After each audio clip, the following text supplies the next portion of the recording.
दर्शन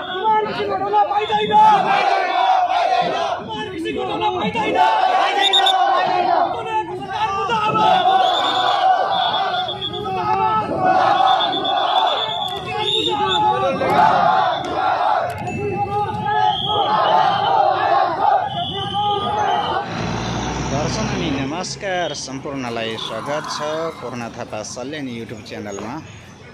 सबैजना निकै आरामै हुनुहुन्छ होला, म पनि एकदमै ठिक छु।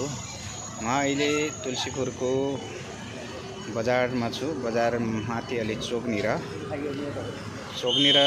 फुलमान घिसिङलाई किन हटाइयो भनेर एउटा आन्दोलन भइरहेको छ।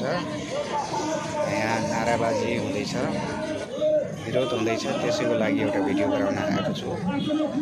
हजुरहरूले हेरेर साथ सपोर्ट गर्नुहोला र फुलमानलाई पनि सहयोग गर्नुहोला। गर्नुपर्छ भन्ने लाग्छ मलाई, जहाँसम्म लाग्छ। विद्युतहरूलाई एकदम राम्रो भइरहेको थियो, लाइनहरू आइरहेको थियो। यसै क्रममा आन्दोलन जारी छ र गइरहेको छु। हजुरहरूले हेरेर लाइक सेयर कमेन्ट गरेर साथ दिनुहोला। के कस्तो हुन्छ कमेन्टमा भन्नुहोला। हामीले कहाँ कति सुधार्नुपर्छ भिडियोमा तपाईँहरू एकदम मलाई सचेत गराउनुहोला। म त्यही अनुसार भिडियो गराउँदैछु है त।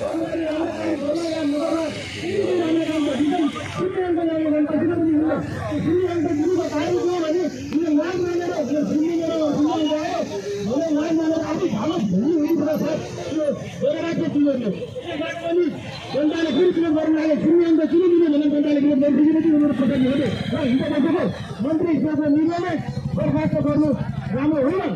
त्यो बर्खास्त गर्नुपर्ने पनि त्यो मुख्यमन्त्री भने विकास खड्काले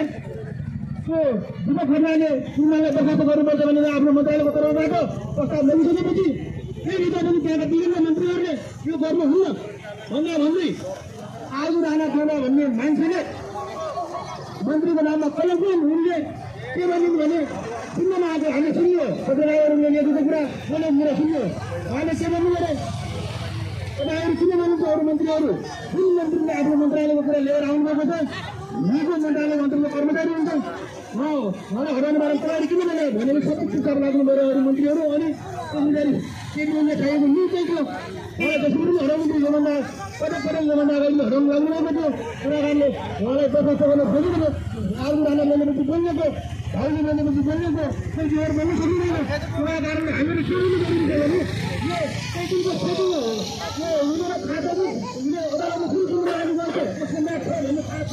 त्यो थाहा हुँदा हुँदै पनि आर्थिक सम्बन्धीले जब नीति हुन तपाईँहरू आइरहेको छैन। अर्को मान्छे नीति गरेको बेलामा ठुल्ठुलो सेटिङहरू मिलाउने, ठुल्ठुलो कुराहरू हटाउने भन्ने परिवर्तनको साथ बन्दाहरू उडिन्छन्। अदालतमा किनेर ठुलो लाग्नु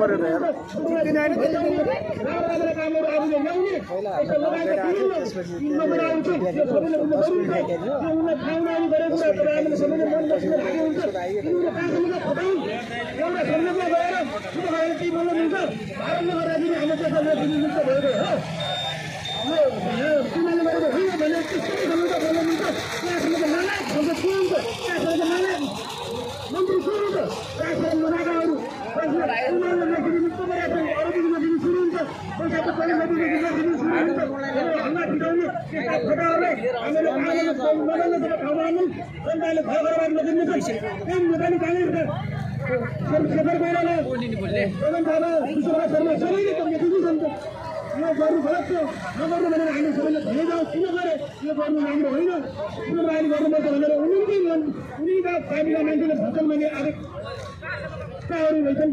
कलाकारले हामी सबैले बुझ्न जरुरी छ। हामीहरूले यो आन्दोलनले हाम्रो तुलसीपुरको यो जनमानसले पनि एउटा चुनाव जित्ने फेरि पुनर्वारी गर्ने सम्बन्ध एउटा आँट पुऱ्याउनु छ।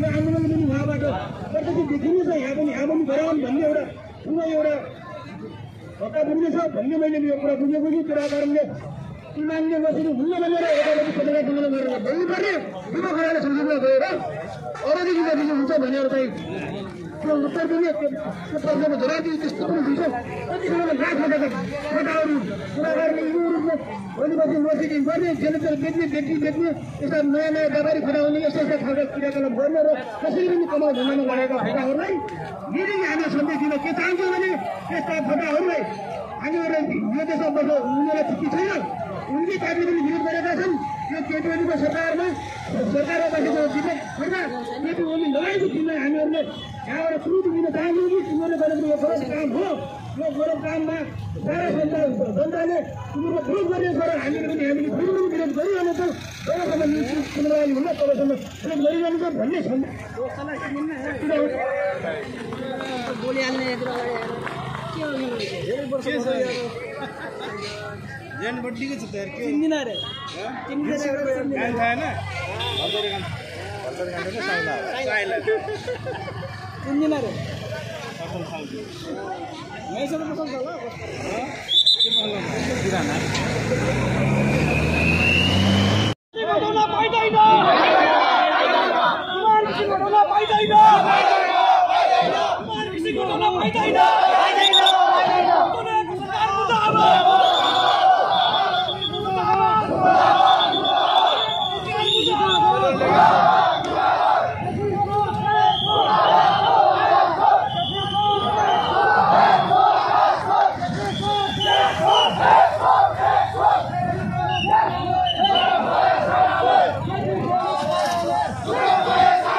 काम त अहिले